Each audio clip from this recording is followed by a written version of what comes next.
Near the end of Michael Jordan's career with the Bulls, he agreed to allow a camera crew to follow him around for a documentary on his last season in Chicago. Tim Grover, Chapter 1, Taking Flight.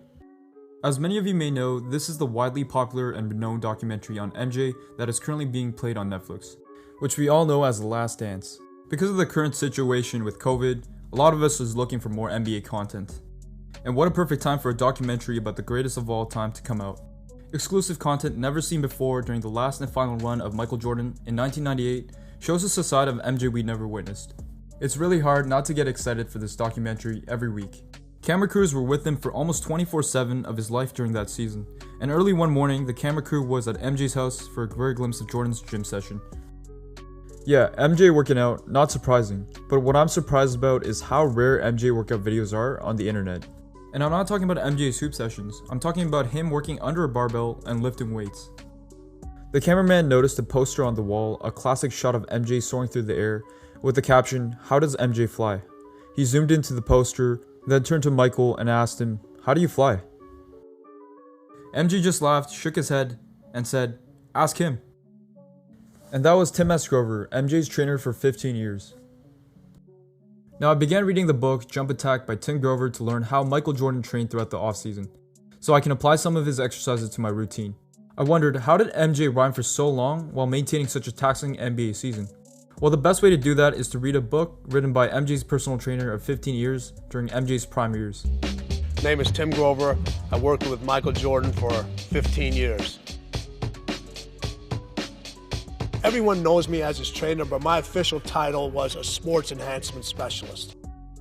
Continuing on with Tim's story, he says, "Good question. No doubt MJ's genetics gave him a physical advantage. He has those huge hands and long limbs and predominantly fast twitch muscles that allow him to do extraordinary things. But contrary to popular legend, he's not a freak of nature." What did Tim Grover mean by that? You mean the great Michael Jeffrey Jordan is not a freak of nature? The meaning behind Tim's statement is that to give credit to MJ's accomplishment and accolades to his genetics is grossly misrepresenting the reason of his success. Just like the future greats such as Kobe and LeBron, it isn't their once-in-a-lifetime genetics that built their success, but their commitment to becoming the best. It was their mental toughness that exceeds far better than their peers, and their work ethic that is the main reason to their success. So if the trainer of the GOAT is saying the reason to MJ's success is not the genetics, but hard work, why not just do it?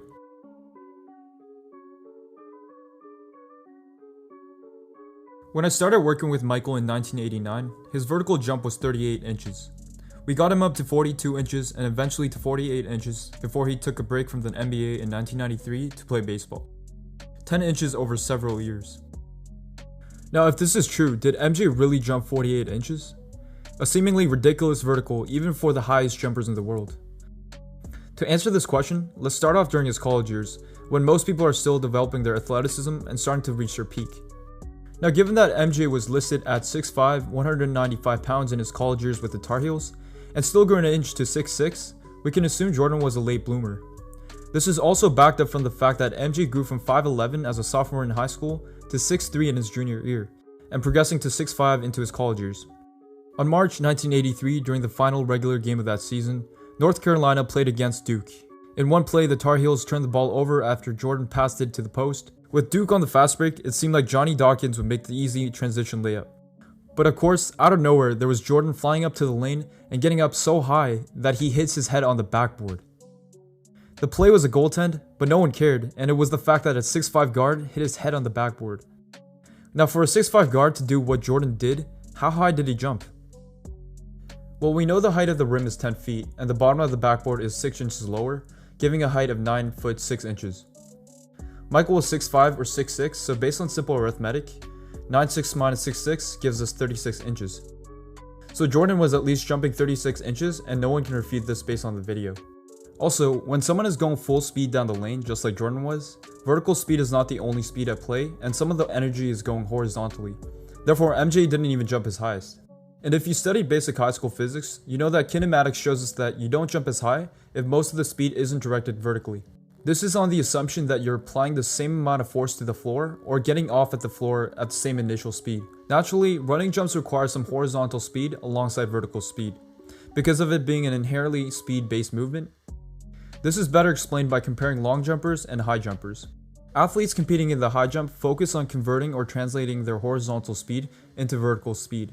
For long jumps, they try to maximize the direction of force they need to apply on the floor, which will allow them to travel the furthest. Ilya Ivanchuk is a great example why high jumpers can be great dunkers using their vertical. High jump is a sport that can easily translate into single leg dunking. This is because high jump is a sport that focuses on getting the athlete's center of mass to the highest point. So the fact that Jordan had a lot of horizontal velocity in his jump, he was likely not jumping as high as he could. Regardless, he was able to hit his head on the backboard, and even then he was slightly above the backboard. So in 1982, in his sophomore year with the Tar Heels, we can safely assume MJ was jumping at least 38 inches. But we know Jordan jumps higher than that. Surely he doesn't only jump 38 inches. At the age of 19-20, like most athletes, Jordan hasn't reached his full potential in his athletic abilities. Fast forward to Jordan's early years with the Bulls, the pre-Pippen era where Jordan literally had no one else to rely on and had to carry the Chicago Bulls. This was also the time where young Jordan competed in the dunk contest, where he could display his amazing leaping ability without the worry of defenders hitting him in the air and potentially injuring him. Jordan had many very signature dunks, including the famous one-handed cradle dunk, which he would often display during wide-open transition plays or his dunk contests. And also the famous lean dunk that, to my knowledge, no one is able to replicate in terms of style and finesse. Side note, I think this dunk perfectly represents Jordan's superior athletic and physical ability. MJ had the air control, finesse, and large mid hands to land this dunk. What do you even call this dunk? A windmill leader dunk? That doesn't even fully encapsulate this beautiful dunk. He palms the ball instead of cusping the ball like the usual windmill dunks. And back to the dunks I was talking about. The famous but highly underrated dunk is the reverse one-footed dunk. Jordan starts off on the right side of the wing and runs up into the low post, jumping to the other side and finishing up with a reverse dunk. Now Jordan has replicated these dunks in all of his dunk contests in 1985, 1987, and 1988. Nothing really stands out until you appreciate the airness in slow motion. You'll truly be able to appreciate Jordan's leaping ability. What's interesting is that each year, it seems as if Jordan was able to jump higher in these dunks. In his first year in 1985, he was able to get his head above the lower backboard, and in 1987, Jordan is able to reach his head on the rim, but ducks as soon as he is about to hit the rim. In 1988, Jordan is fully capable of hitting his head, but also has the ability to put his elbow into the rim.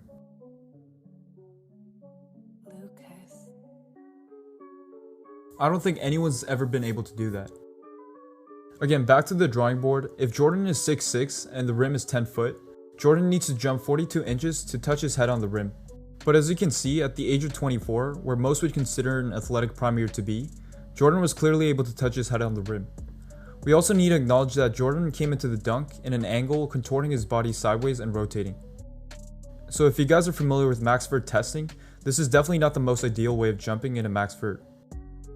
Also from this angle, you can see that Jordan is leaning his head backwards and not fully extending his head so he can avoid the rim.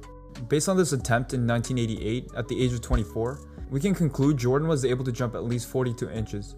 Since he was clearly able to jump higher, I think it's a good estimate to say that he was able to jump 2 to 3 inches higher if he was going for the actual standard vertical jump test.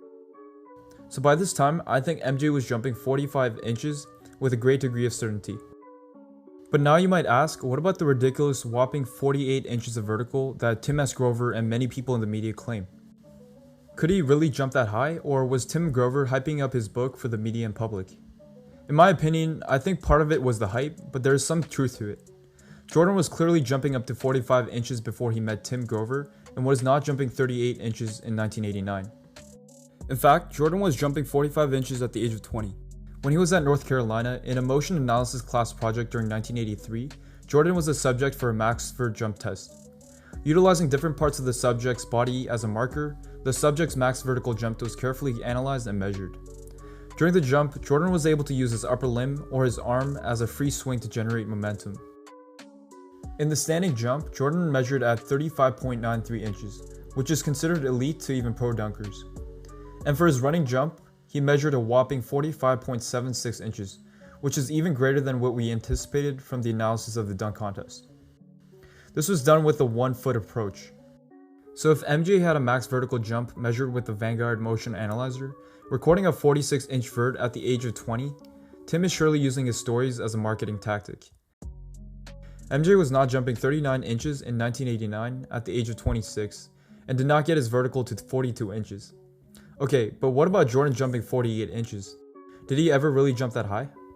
I think at one point he really did, especially during his early years in between 1984 and 1990. If let's say we told him to jump as high as he could so he could test his max vert, most definitely he would have been able to jump 48 inches. And knowing Michael, he would have taken that as a challenge and enthusiastically agreed. At the age of 20, he was already jumping a verified 46 inches off of 1 foot. Is it crazy or out of reach to say he gained 2 to 3 inches of vertical during the NBA? After all, most track or power athletes who participate in sprints, jumps, or throws on average hit their peak by age 25. Jordan was 25 at the 1988-89 season. Is it a coincidence that Jordan was able to do a reverse elbow dunk off of 1 foot in the dunk contest that year? I think not. And if we told Jordan then to jump as high as he could for a max vert, without a shadow of a doubt, I believe Jordan would have been able to jump 48 inches, if not even jump 50. To conclude, I think Tim Grover was wrong in his statements, but I believe he and Jordan knew it. After all, marketing is the best way to make sales after the quality of the product. And I'm sure his statement helped him make a few more bucks. But overall, I believe Tim was right in that Jordan did jump 48 inches, but just not in the correct timeline he stated. Anyways, that's it for the video, guys. Originally, I wanted to make this video not just to solidify Jordan's actual jump height, but also largely in part to show that it wasn't Jordan's genetics that got him to where he was at, but his incredible mental toughness and the way he approached everything in life. Jordan called up Tim, his trainer, in part because he was getting beat up by the Pistons, but also because Jordan knew even being the best player, there was still much to improve in his game. And for him, it was to get stronger. So when the GOAT knows you can still improve even though he's at the top, what does this tell us when we aren't even close to being at the top? Alright, thanks for watching the video, guys. If you guys stayed till the end, I really appreciate it. If you guys are new to this channel, feel free to check my other videos out. I make content on basketball, athletics, and development. And if you guys like this type of video and want more content like this, give it a thumbs up and subscribe to the channel. And make sure you turn on the notification bell. Alright, peace guys.